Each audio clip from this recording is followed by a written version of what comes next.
Il lui dit, Anne a prié par rapport aux intérêts de Dieu. Voilà pourquoi elle a eu l'exaucement.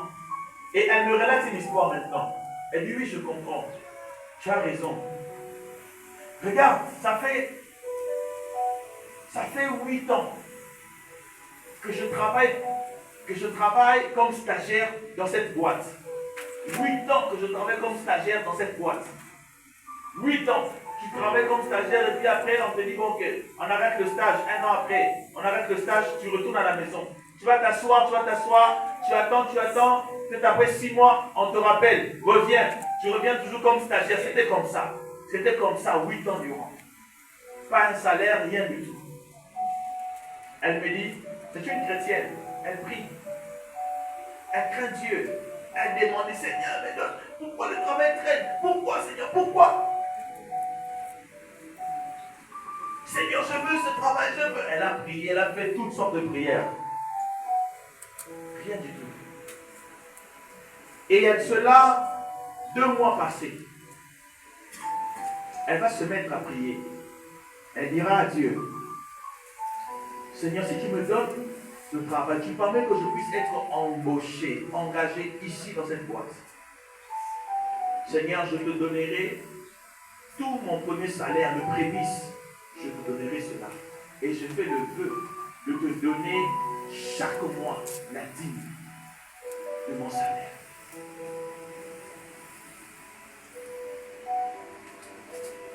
Quand elle a fait cette prière, il s'est passé seulement 5 jours. 5 jours il s'est passé. Directeur de ressources humaines va l'appeler. Il lui vient avec ton dossier complet, emmène ça. On va t'embaucher, on va t'engager. Tu viens signer ton contrat. Et elle arrive. On a préparé le contrat. Elle a signé son contrat et elle est embauchée, engagée. Amen. Amen. Amen. Amen. Donc quand je lui parle de la recherche des intérêts de Dieu, elle dit oui, je comprends maintenant. Ah, donc quand j'ai prié, là, j'ai dit, mais tu as prié. Quand tu dis le prémisse, le premier salaire, tu vas donner à Dieu tout son intérêt. C'est-à-dire que quand je vais donner le travail, il y aura un salaire, elle va d'abord me donner ce prémisse. Et puis elle fait le vœu qu'elle va me donner sa dîme. Mais Dieu trouve qu'il y a son intérêt dedans.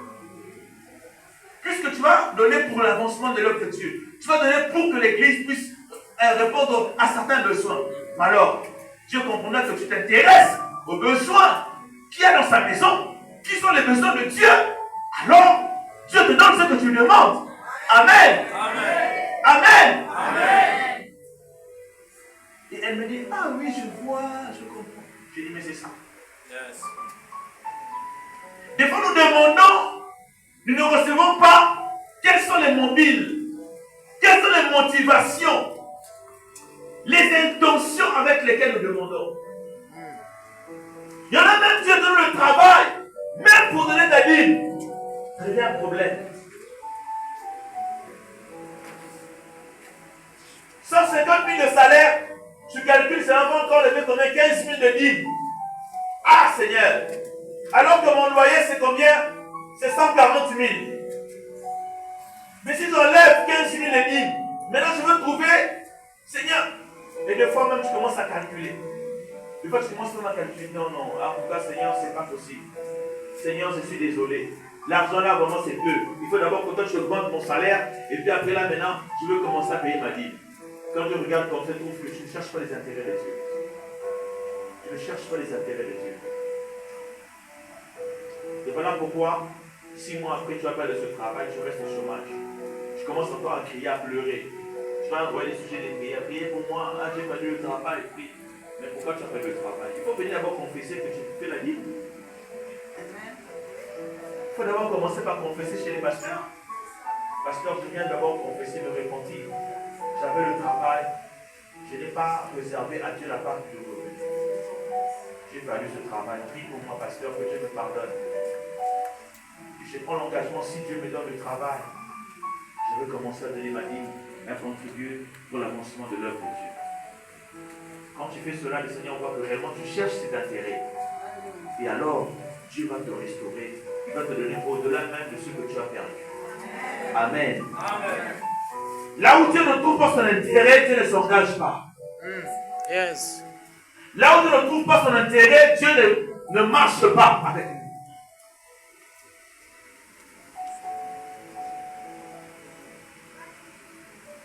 À chaque fois que nous faisons quelque chose pour chercher la gloire de Dieu, pour chercher les intérêts de Dieu, Dieu marche avec nous et nous avons des résultats. Même Élie connaissait cela. Élie regarde en Israël. La femme d'Akab, Jézabel, est venue avec les faux dieux. Elle a introduit les Baals, des Astartés dans la maison de Dieu. Jusqu'à ce que même le peuple commençait à adorer Baal comme étant le Dieu de la pluie. Le Dieu du feu. Élie était rage de colère, rouge de colère. Il dit, mais pourquoi est-ce que on peut manipuler le peuple comme cela? Ce n'est pas Baal qui fait descendre la pluie. C'est l'Éternel, le Créateur du ciel et de la terre, qui envoie la pluie. Élie, qu'est-ce qu'il a fait? Il est allé négocier avec Dieu en prière. Voilà pourquoi la Bible dit, nous dans Jacques chapitre 4, dans Jacques chapitre 5, verset 18 à 19, elle dit, Élie était un homme de la même nature que nous. Il pria avec insistance, avec instance, qu'il ne pleuve point, qu'il ne tombe point de pluie. Jacques chapitre 5, verset 17 à 18. Élie était un homme de la même nature que nous. Il pria avec insistance pour que la pluie ne tombe point. Pour que Dieu ferme le ciel. C'était dans l'intérêt de qui si le ciel était fermé? C'était dans l'intérêt de qui si le ciel était fermé?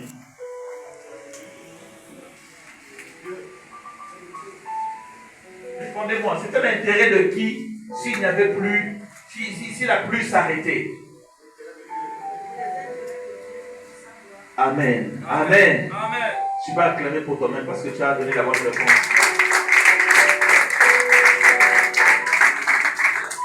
C'était dans les intérêts de Dieu. Élie est allé prier que Dieu ferme le ciel pour les intérêts de Dieu. Élie est allé provoquer un changement climatique pour les intérêts de Dieu. Pourquoi? Parce que chaque fois que la pluie tombait, le peuple allait offrir des sacrifices à Baal. Pour dire que Baal, merci pour avoir fait tomber la pluie. Tu as fertilisé nos champs, tu as arrosé nos plantations. Regarde, nos récoltes sont vraiment fructueuses parce que la pluie est tombée.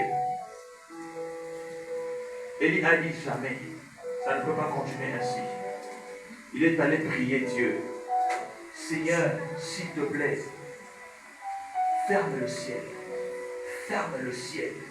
Que ce peuple connaisse que ce n'est pas Baal qui fait tomber la pluie. Quand le ciel se fermera, il n'y aura point de pluie. Ce peuple fera. Ils vont prier.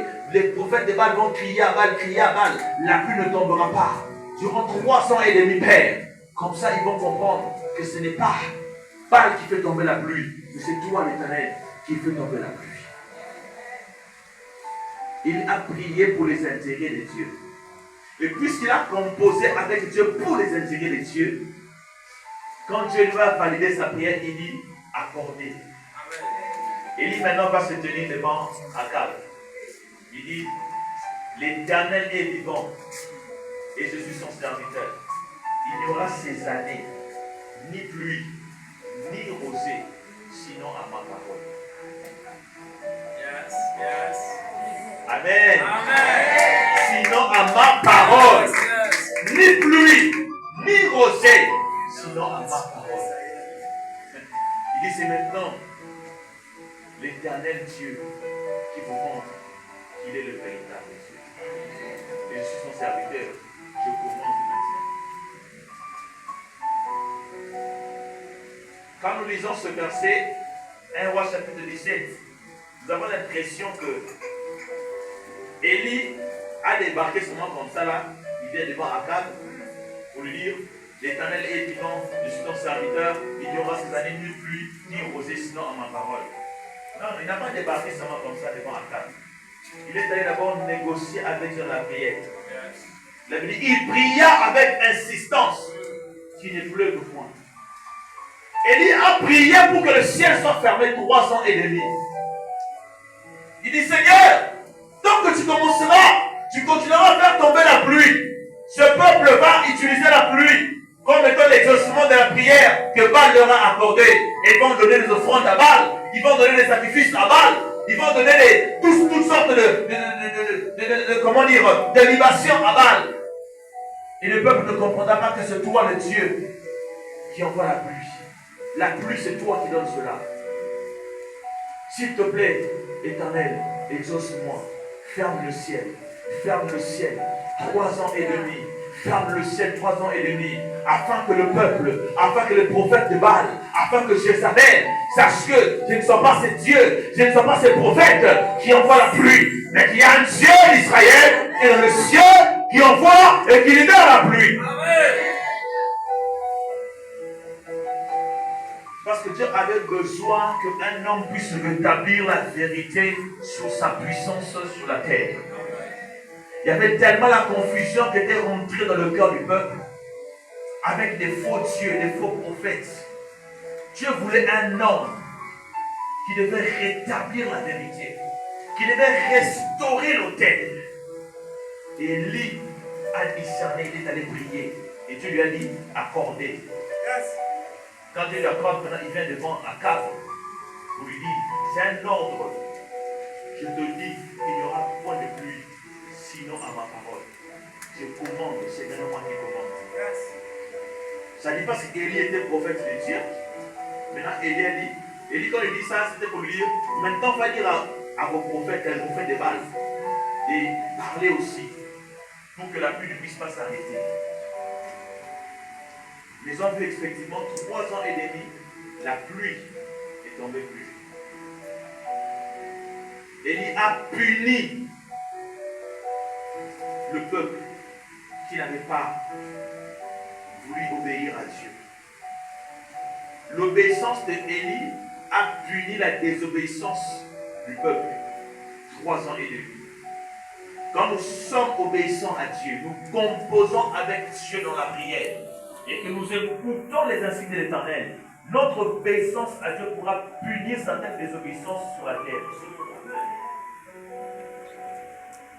Et voilà pourquoi la prière a été exaucée.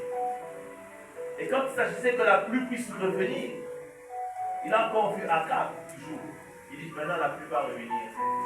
Il dit mange, bois. Monte, mange et bois car s'il faut entendre un bruit qui annonce la pluie. Comme Dieu fermait le ciel, la pluie ne tombait pas pendant 3 ans et demi. Je viens maintenant aussi pour libérer, ouvrir le ciel. La pluie va tomber. Va boire, va manger. C'était pour dire à Akab, tu vas aller raconter à Jézabel. Quand la pluie va tomber, tu vas aller dire à Jézabel et au prophète de Baal que ce même prophète de Baal, vous avez été décapité. Les 450, vous avez déjà coupé la tête quand le feu était tombé. Donc il va dire à Jézabel que c'est Dieu qui commande la nature. Ce ne sont pas les Baals, les Astartés. Amen. Amen. Les intérêts de Dieu. Quand nous prions par rapport aux intérêts de Dieu, nous allons toujours recevoir l'exaucement. L'exaucement est accordé pour ceux-là qui savent prier pour chercher le besoin, accomplir les besoins dans le cœur de Dieu. Quelqu'un me dit, non mais comment connaître que Dieu a des besoins? Mais quand tu médites la parole de Dieu, l'Esprit de Dieu va te parler même des besoins qu'il y a dans le cœur de Dieu. Quand tu pries pour dire, Seigneur, révèle-moi quels sont tes intérêts, quels sont tes besoins, pour que je puisse travailler par rapport à tes besoins. L'Esprit de l'Éternel te révélera cela. Amen. Même par rapport à ta famille, il y a des besoins de Dieu par rapport à ta famille. Dieu veut que tu pries par rapport à ces besoins qu'il veut accomplir dans ta famille. Le besoin de Dieu ultime, premier, c'est que les âmes soient sauvées. Quand tu pries pour le salut des âmes, quand tu pries pour la conversion de tes parents, des membres de ta famille, quand tu travailles pour le salut des âmes. Tu es en train de remplir, d'accomplir les besoins qu'il y a dans le cœur de Dieu. Amen. Amen. Voilà pourquoi, lorsque Anne a compris que Dieu avait besoin d'un sacrificateur, elle a compris ça de manière spirituelle. La Bible ne nous montre pas là où Anne a compris. Mais je crois que spirituellement, elle a été inspirée. Elle a reçu un rêve dans ses prières et elle a prié par rapport aux besoins qu'il y avait dans le cœur de Dieu. Et lorsqu'elle prie, c'est ce jour-là que l'exaucement est tombé. Amen. Amen. Il y a quelque chose que nous devons comprendre, bien aimés. Je vais terminer par là. Nous pouvons être dans le timing de Dieu.